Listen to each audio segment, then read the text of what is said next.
राजनीति उभार ले रही है। जी दिनेश जी। जी, आपने बिल्कुल सही कहा। और गिरीश भाई के पास आता हूं। एक खबर मार्केट पे ये फैलाई गई आईटी सेल के द्वारा कि कीर स्टारमर ने पहला कॉल मोदी को किया। इन एक्चुअलिटी मोदी कॉल्ड हिम। मैं आपको बता दूं तो दर्शक मित्रों को भी मैं क्लियर कर देता हूं कि it is not the Keir Starmer who called Modi, it's Modi who calls Keir Starmer. वैसे कॉल के मामले में मुझे याद आया, विदेश नीति का मुद्दा है कि अमेरिका का प्रेसिडेंट इलेक्ट होने के बाद सबसे पहले किसे कॉल करता है। हालांकि उसमें कोई फिक्स सेट तो नहीं है, लेकिन जब बाइडेन इलेक्ट होके आए थे तो उन्होंने सबसे पहला कॉल किसको किया था। भारत में ये फैलाने की कोशिश की जाती है कि बाइडेन आ गए ट्रंप के बाद तो हमारा रिलेशन अच्छा रहेगा, हमने भी बातचीत कर ली। लेकिन अमेरिकन प्रेसिडेंट बहुत चूजी है इस मामले में, अभी का नहीं पहले वाले भी, कि पहला कॉल किसको करना है। और पिछले कुछ सालों में हमने देखा कि पहला कॉल हमेशा जो अमेरिका ने किया वो एंजेला मार्केल को किया, जर्मनी की चांसलर जो पहले थी।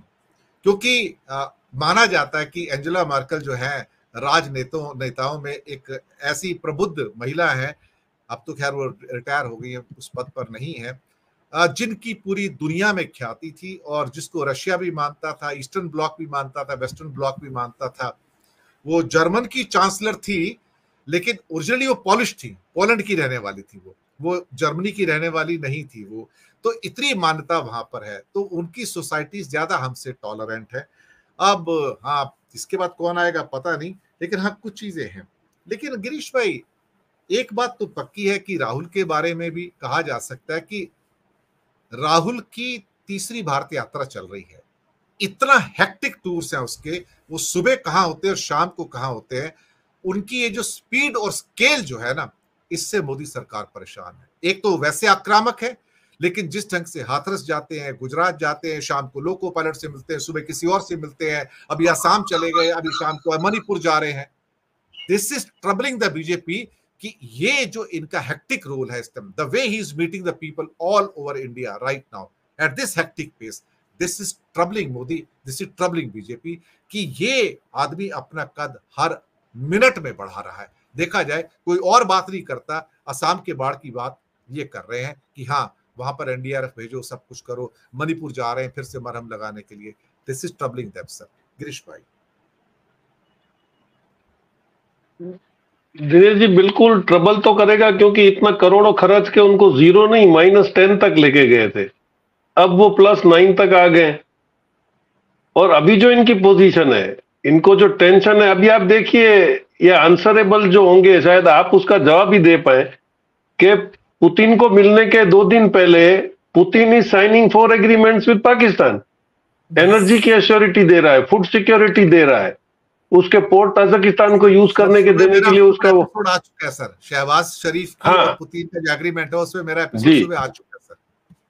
जी सर। और अभी जो भी लीडर आएगा वो लीडर ऑफ अपोजिशन को भी मिलेगा। तो अभी तक तो मोदी जी जो क्लोज हेल्ड सेल में काम करते थे वो सब खुला हो जाएगा, क्योंकि इनको यही टेंशन होता कि मेरा दुश्मन जाता कहाँ है। और गुजरात में ये हालत थी कि उनको पूछे बगैर कोई कहीं नहीं जा सकता था, क्योंकि इनकी केजीबी की सिस्टम हुआ करती थी। एक मंत्री जी ने कहीं से पैसा लिया कॉन्ट्रैक्टर से, तो आधे घंटे में उनको फोन आ गया, बोले ऑफिस आ जाओ बैग लेके। इतनी ये टाइट सिक्योरिटी में जिए। अब वो जो इनको मिलेगा वो दूसरे दिन जाके लीडर ऑफ अपोजिशन को मिलेगा। अभी भी इन्होंने लेटर लिखा है, that is also part of A diplomacy.